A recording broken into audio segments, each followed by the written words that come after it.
देख पा रहे हो आप, पीढ़ी तोड़ने की बात कर रहे थे कि पीढ़ी भी नहीं टूटेगी। देखो ये चारे को जला दिया गया है बुरी तरीके से, तहसील कि हम पीढ़ी भी नहीं टूटेगी।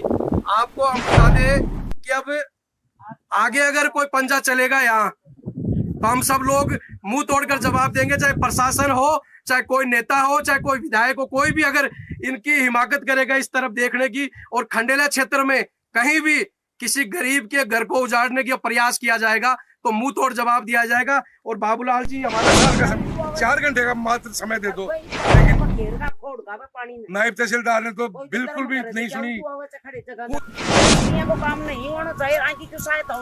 नहीं, मेरे पास कोई गहरी भूमि भी नहीं है, तो किसी राज कर्मचारी साहब से क्या उम्मीद रखूं मैं? पंचायत का एक सरपंच प्रतिनिधि मालिक होता है, उसने मुझे पानी पीने के लिए इसको साबुत नहीं छोड़ी। मैंने कहा सर इसको आप ऐसा कर लो, नहीं आप ऐसा कर लो, अरे भाई एकजुट हो जाओ।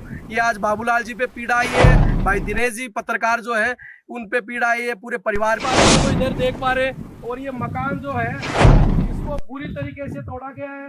ये यहाँ चारा पड़ा था, चारा था, पशुओं का चारा, गाय भैंस के लिए।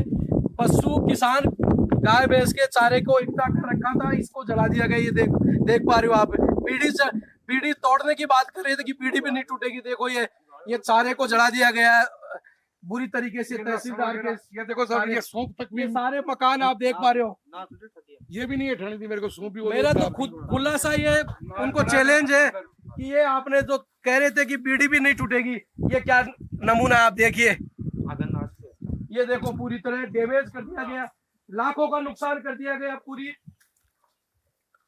इनकी पूरी यहाँ रहने की सारी व्यवस्था थी, आज ये बेघर हो गए, यहाँ कोई व्यवस्था नहीं है। देखो इनका अनाज का सारा जो सिस्टम है, सारे अनाज के कट्टे पड़े हैं, विभिन्न तरीके के अनाज पड़े, ये खुले में पड़े। आज बरसात आ जाए तो इनका क्या होना जाना है। मकान देखो किस तरह तोड़ा गया है, ये सारी स्थिति आप देखिए। लाखों रुपए का नुकसान बाबूलाल जी सैनी किसान है उनके यहाँ कर दिया गया और कह रहे हैं कि हम पीढ़ी भी नहीं टूटेगी। आपको हम बता दें कि अब आगे अगर कोई पंजा चलेगा यहाँ तो हम सब लोग मुंह तोड़कर जवाब देंगे, चाहे प्रशासन हो, चाहे कोई नेता हो, चाहे कोई विधायक हो, कोई भी अगर इनकी हिमाकत करेगा इस तरफ देखने की और खंडेला क्षेत्र में कहीं भी किसी गरीब के घर को उजाड़ने का प्रयास किया जाएगा तो मुंह तोड़ जवाब दिया जाएगा। और बाबूलाल जी हमारे साथ में, इनके विचार भी आप लीजिए। बाबूलाल जी आप बताइए किस तरह इन लोगों ने आपके साथ गलत व्यवहार किया। लोगों के पास जो बिल्कुल नजदीक है किनारे पे, रोड पे, उनको तो टाइम दिया, उनका कोई नुकसान नहीं किया और द्वेषता की नीति से मुझे अनाज तक नहीं निकालने दिया। भगवान की देखो तस्वीर जिसकी पूजा पाठ करता हूँ मैं, उनको भी नहीं निकालने दिया इन्होंने। ये चदरें यूं फेंक दी, मेरे पैर में ये 8 टांके आए हैं। प्रशासन ने मेरे को ये भी नहीं कि आप हॉस्पिटल तो जाओ, ऐसा इन्होंने किया। लोगों को, मेरे से लोगों की दुकान है, मकान है, पक्के कुछ हैं, जो भी हैं, मतलब पानी पीने के लिए तक आज मैं प्यासा हूँ। मेरे पास आने वाले को एक यहाँ कोई आसपास में हैंडपंप भी नहीं है और किसी को आने वाले को एक लोटा भी पानी का लाने के लिए मुझे मजबूर हो रहा। मैंने प्रशासन के अधिकारियों से ये अर्जी की, साहब मुझे 5 दिन का समय दे दो, 2 दिन का दे दो। फिर मैंने ये कहा साहब मुझे आप दूसरी साइड में करो, मुझे 4 साल का समय, 4 घंटे का मात्र समय दे दो, लेकिन नायब तहसीलदार ने तो बिल्कुल भी नहीं सुनी। कोई अपनी मन मर्जी से कोई, मैंने लास्ट में दुखी होकर के ये भी कह दिया, मैंने कहा ठीक है भगवान तेरे को सजा दे या नहीं दे सरकार, लेकिन भगवान तो सबकी सुनेगा। बिल्कुल बिल्कुल। और इस अनाज को तू जला रहा है, तू तोड़ रहा है, मिट्टी मिला रहा, ले जा तू। माता जी बताओ, कल यहाँ पूरी तरह उन्होंने तांडव मचाया, हाँ, और कितना नुकसान कर दिया। अब आप क्या कहना चाहते हो माता जी? काही कहता मैं तो अपनी सहमत काढे ते रात का वाचा तो कोई कौन का कह रहे हैं, पर अब यहाँ को काम नहीं होना चाहिए, आगे की सहायता होनी चाहिए। नहीं, मेरे पास कोई गहरी भूमि भी नहीं है, तो किसी राज कर्मचारी की गलती से, यानी राज कर्मचारी की गलती से रहे होगी। इसके यहाँ लगते ही मेरे फार्म की जमीन है 2200। आप सीधे देख पा रहे हो ये पूरा दर्द, किसान परिवार का दर्द आप देख पा रहे हो, किस तरह उजाड़ दिया गया, इनकी बस्ती को उजाड़ दिया गया। और ये सारी की सारी अव्यवस्थाएं जो फैलाई है खंडेला प्रशासन ने पूरी तरीके से तांडव मचा है। भाई हमारे साथ में है, हमारे साथी हमारे साथ में है, इनके बाबूलाल जी के पुत्र है। आप बताएं किस तरह प्रशासन ने आपकी बात नहीं सुनी? नहीं, हमारी कोई बात नहीं सुनी। पता नहीं किसकी वजह से, वो प्रेशरबाजी की वजह से वो कुछ सुन ही नहीं पा रहे थे। उन्होंने बस ये कहा कि कौन सुनी बता, सामान भी निकालने नहीं दिया और यहाँ जेसीबी आ गई और तो आंकी सुनी को ना कोई आई कौन सुनी आंकी तोड़ने लगे। समय मांगा था, समय नहीं दिया और ये कमरा बंद था, इसका लॉक भी नहीं खोलने दिया हमारे को, टाइम भी नहीं दिया उन्होंने। देखो ये दशा कर रही है। और बाकी बिल्कुल देखो ये कांवट में बहुत सारी गौचर भी है और शिवाचक भी है। सिर्फ टारगेट की वजह, टारगेट के हिसाब से। विधायक से बात नहीं की क्या आपने? विधायक साहब को से तो कोई क्या बात करते हैं। तो वो तो कहते थे, बोले मैं मेरा राज आने के बाद में बोले बीड़ी भी नहीं टूटेगी, मकान तो तोड़ना दूर की बात है। तो कहने को तो कुछ भी कह सकते हैं ना, सुनने वाला तो है ना, दर्द तो कोई नहीं सुन रहा। और देखो सुरेंद्र भाई, हम तो ये कह रहे हैं आपको, आप तो माता जी अब आएगा ना बुलडोजर आएगा तो हमारी छाती से ऊपर से निकलेगा बुलडोजर आएगा ना।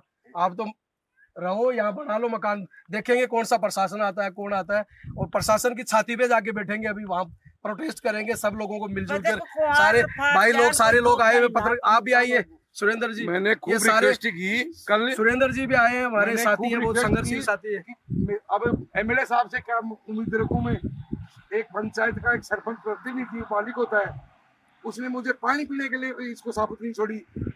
मैंने कहा सर इसको आप ऐसा कर लो, नहीं आप ऐसा कर लो कि अगर ये स्वाचक में आती है या कुछ भी आती है तो उसको सार्वजनिक कर देना। बिल्कुल बिल्कुल, लोग बैसाख के और जेठ के महीने में प्याऊ लगाते हैं, आप क्या पानी पिलाओगे मेरे को? बिल्कुल बिल्कुल नहीं सुनी। सबसे पहले उन्होंने पानी तोड़ी और आग लगी उस समय किसी के पास, और प्रशासन आया उसको पानी को पिलाने के लिए किसी का एक लोटा नहीं था, जबकि मेरे बाजू में किसी का भी इतना नुकसान नहीं हुआ।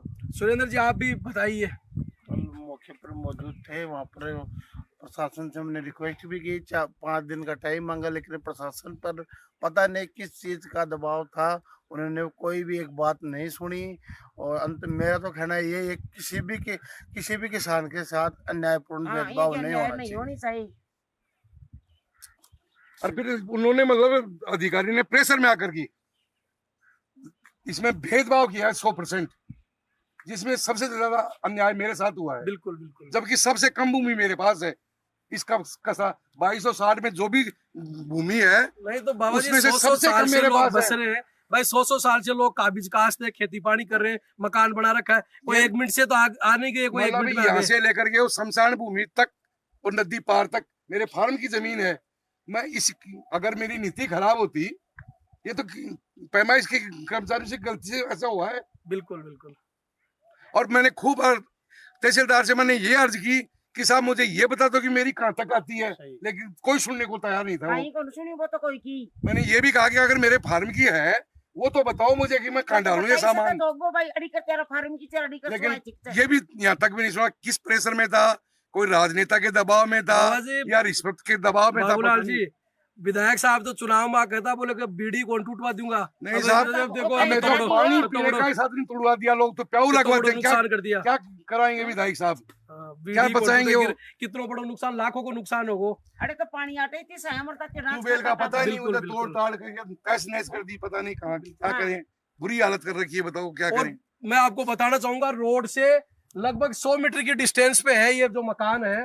रोड से 100 मीटर की डिस्टेंस पे यहाँ कोई हेलीकॉप्टर उतारेगा, कोई क्या, कोई हवाई पट्टी बनाएंगे, क्या बनाएंगे? इतनी दूर हाईवे से 100 मीटर अंदर है ये खेत, और इनके मकान वगैरह 100 मीटर अंदर है। अब बताओ यहाँ तोड़ने की कहाँ जरूरत पड़ रही है इन लोगों को?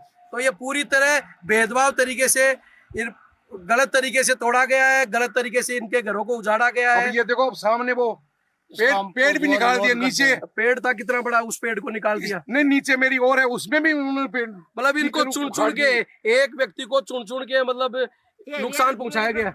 जबकि 5 ढूंढ के जगह इनके जगह जहाँ भी इनके सिर्फ एक मेरा व्यवस्था थी, एक व्यक्ति विशेष को टारगेट किया गया। बाबूलाल सैनी का जहाँ भी खाद की रूढ़ी थी, ब्लॉक रखे हुए थे मेरे। बिल्कुल बिल्कुल, ब्लॉक डलवाए थे मैंने पहले, यानी 20 साल से पड़े थे, लेकिन किसी सरपंच ने नहीं किया, किसी एमएलए नहीं किया, उनको भी बखेर दी। बाबू जी अब क्या अपील करना चाहते हो लोगों से? आपकी मैं तो यही करता हूँ, अब कि भैया जनता से। या तो भगवान मालिक है या जनता मालिक है, राज तो सुन नहीं रहा, पंचायत नहीं सुन रही है, एमएलए नहीं सुन रहा, प्रधान नहीं सुन रहा, अब या तो जनता माता या ईश्वर, बिल्कुल बिल्कुल और तो मैं तो क्या करूं। बिल्कुल।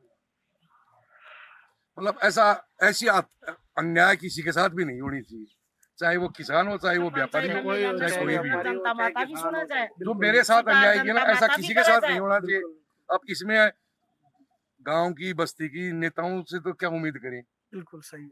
अब वो तो करा ही गया। ईश्वर से भगवान से ही अरदास करते हैं हम तो भाई। आपको नोटिस कितने दिन पहले दिया मेरे गया को था? तो 29 तारीख को 1:30 बजे नोटिस दिया कि आप ये अपना सामान खाली कर लो, अन्यथा नुकसान के आप स्वयं जिम्मेदार होगे। उसके बाद मैंने जो निकाला उसको भी नहीं निकाल दिया, प्रशासन 2 बजे ही आ गया था आपके सामने। अब सारा का सारा सामान है वो धूप में पड़ा है, सारे कोई बेचने की जबकि व्यवस्था नहीं मेरा है। जो ये एक तो पेड़ को नहीं छोड़ा इन लोगों ने, इतना निर्मम तरीके से बुलडोजर चलाया। मेरे को वो चारा वहां से उठा करके वहां से मैंने चारा कमरे में चारा को आग लगा दी, मतलब कितनी निर्ममता की गई है। अब वहां से चारा, वो देखो चारा छान के लाया था वहां से, वो 2 ये बचा है मेरे पास सारा। एक तरफ सरकार तो मैं तो खंडेला क्षेत्र की और कांवट क्षेत्र, पूरे खंडेला विधानसभा क्षेत्र की गांव बस्तियों से लोगों से निवेदन करना चाहूंगा कि अब एकजुट हो जाओ सारे लोग।